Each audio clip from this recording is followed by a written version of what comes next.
Hey guys, welcome back to Drawing with JoJo. Today we're doing episode 10.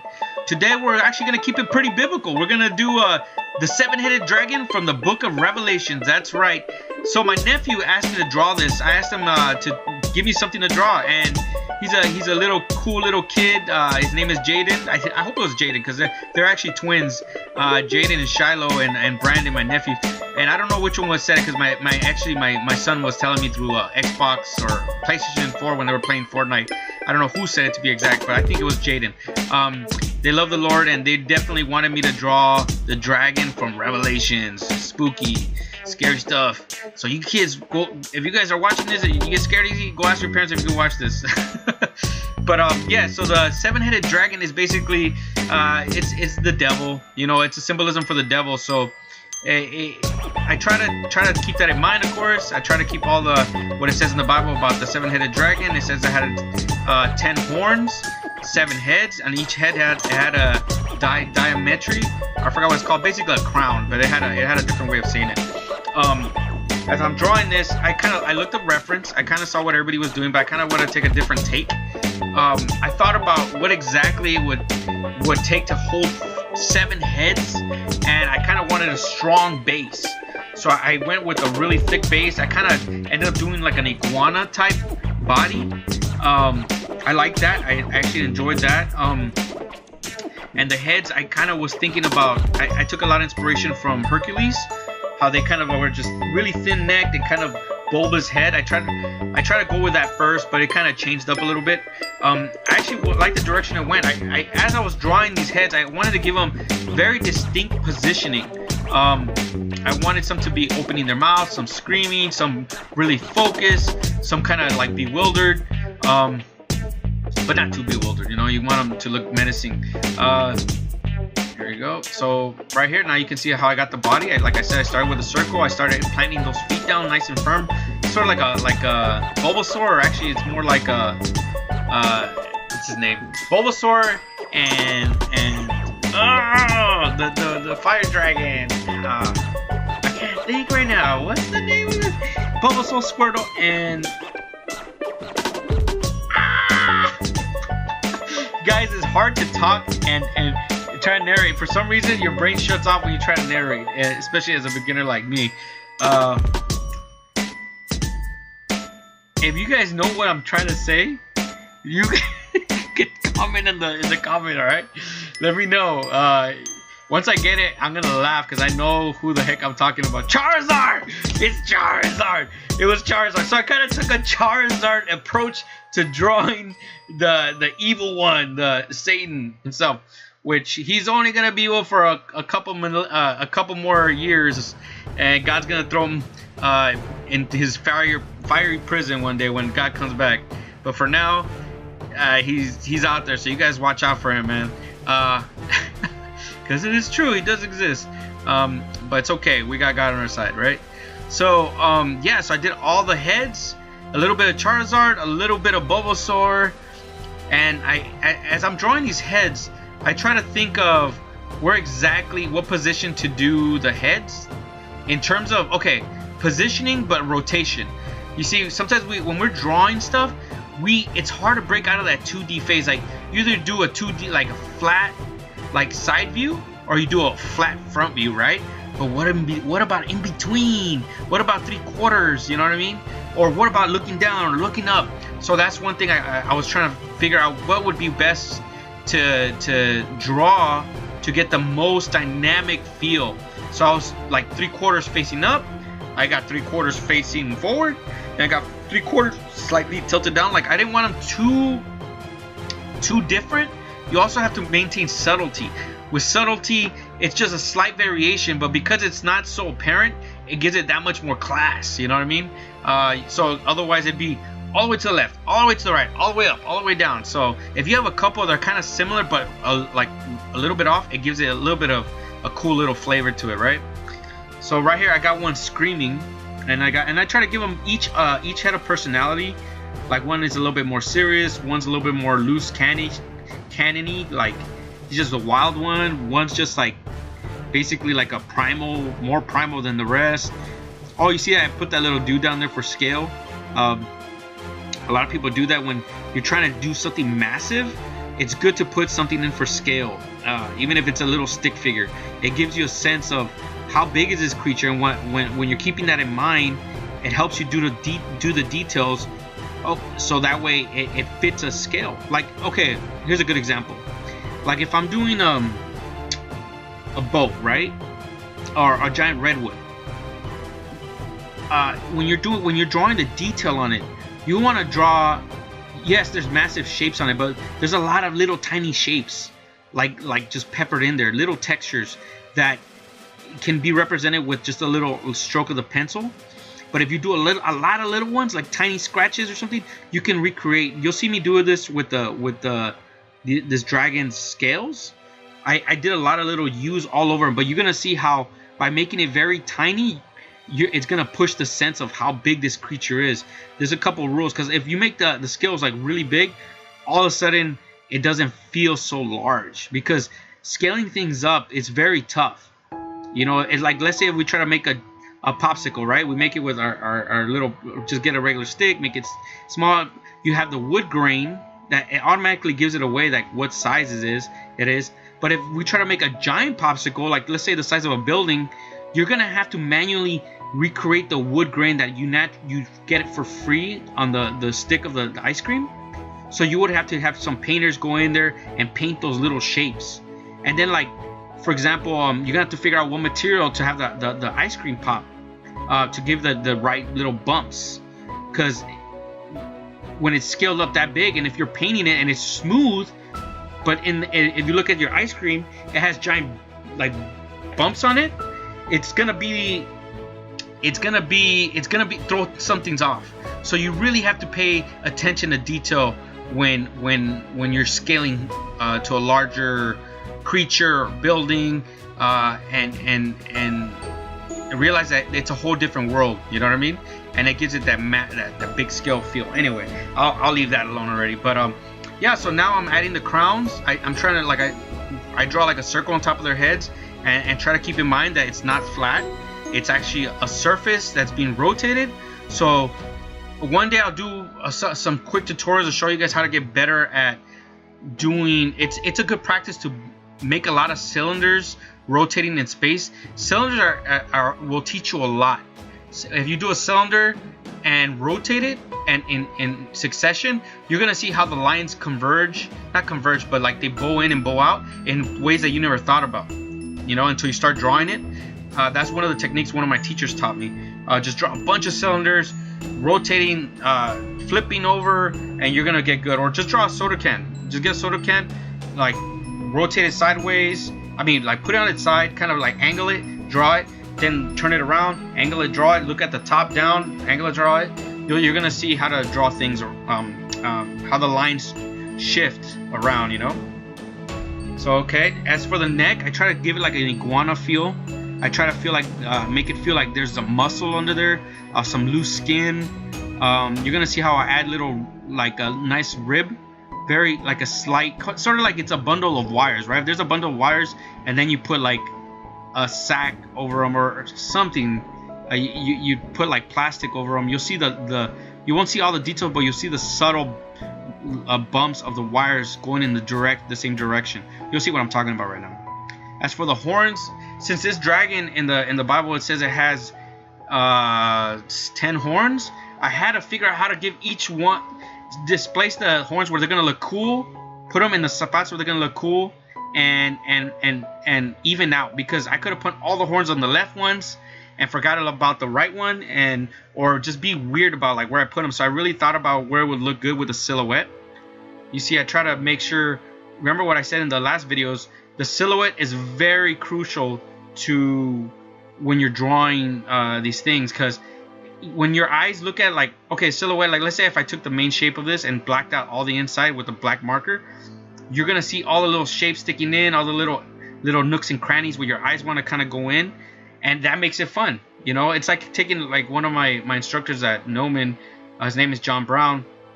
He told me, it's like if you had a sports car, your eye being the sports car, would you want to drive it down the freeway very just straight and boring, no swoops, no nothing, and slow, or would you want to take it on the Pacific Coast Highway, right? and go in and out of those canyons and hit those curves hard at 80 miles per hour, breaking the law, I guess. Like, yeah, you would want to do that if you had a sports car. Oh, okay. Well, same thing with silhouette. If you can have the negative space and positive space, create these awesome shapes where your eyes come in and out of those shapes and those cuts, like right there. You see the left one where it's like a little, like a V and then another V and then those little pockets. That's what's pleasing to the eye. You push those shapes as much as you can.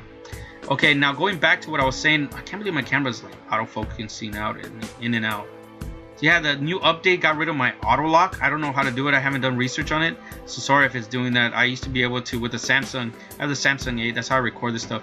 I was able to lock the auto focus and it would be fine, but now I can't. I gotta do research to figure out where it went because they took it out. I can't just hold down the button anymore. So you see those little marks? You see how much scale it how much it looks.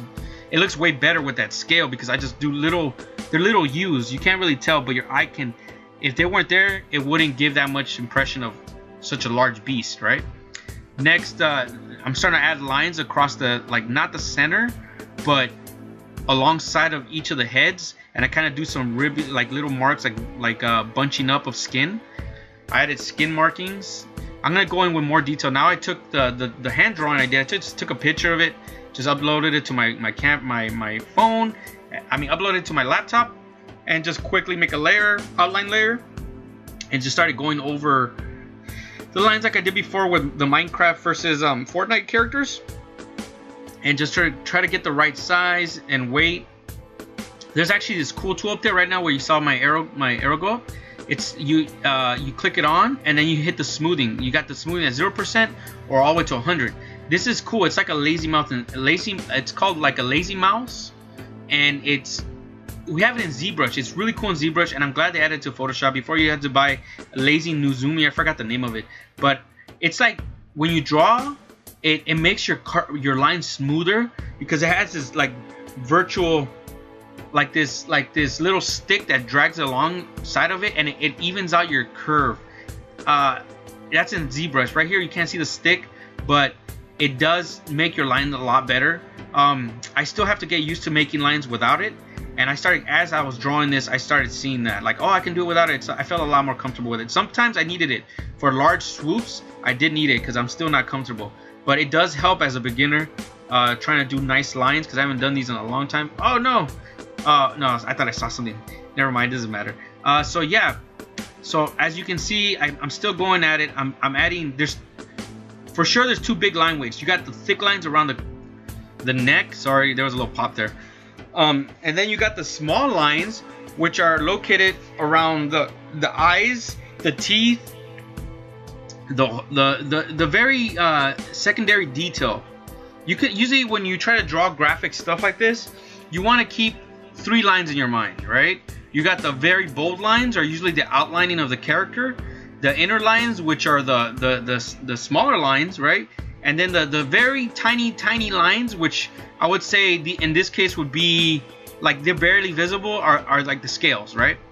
And anyway, you always have 3 in your mind, and that's what gives it depth to your graphic image.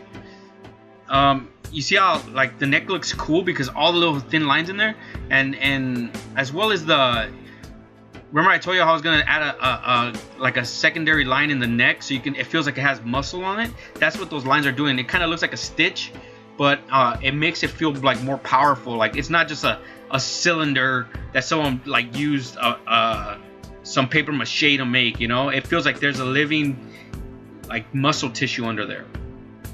Now for each character, I try to give them like I had this idea of like the skull of a cow, like the ones they put in Texas, the one they put them on the wall, how they have like the hole right there. So I kind of wanted that feeling, like it was a dragon, but it kind of had the skull. It looked more like a skull, and it gave it that much more like scariness, I guess, like a scary factor. So yeah, there you go. You see me just adding more and more thin lines everywhere, and it's just building up more and more. And I'm going back over some lines that I made that were a little too thick, or they weren't really done, because I didn't know how much time I had on this. I actually was running out of time again. It's because I got so many things I got to do, and people are calling me left and right. So, like I told you guys, I try to keep these not so long. In fact, usually back in the first videos, I was just drawing with red pen and leaving it alone, the red pencil. But now I'm actually doing what I did last time. I actually made 2 videos for the Fortnite versus Minecraft. I made the first drawing with the red pencil, and then the next video I brought into Photoshop, and I did the outlining and the color. But there were 2 separate videos. This one has 2 different videos in the same one. Well, 2 types, right? You have the red sketch, and then you see me do the outlining, and I'm gonna do some color. It's not gonna be as no, I'm not gonna put any shadows. It's just gonna be the basic colors, right? Just the basic primary colors. Last time I taught you about how you take you use a basic red or primary, not primary color, but like your base colors, and then you move around the hue and saturation, so that way you can get like accurate depictions of what the color would do in a shadow, or when it was hit with light, it'd be more washed out if it was in the brightest point of the character's color. So this time I'm not gonna do that. I'm just doing a base color, and it's kind of cool because it's graphical, so it kind of worked out. Right here, after I do a quick swash of the red, because in the Bible it says it's a scarlet color, like scarlet red color. So I just washed it out with that like red. I could have done it brighter red, like scarlet red, but when you're doing a base color, you don't want to go too far. Like if it's gonna be red, kind of mute it a bit, because if you go with like bright red, you're basically limiting yourself for a range of colors. I'll explain this in other videos in the future.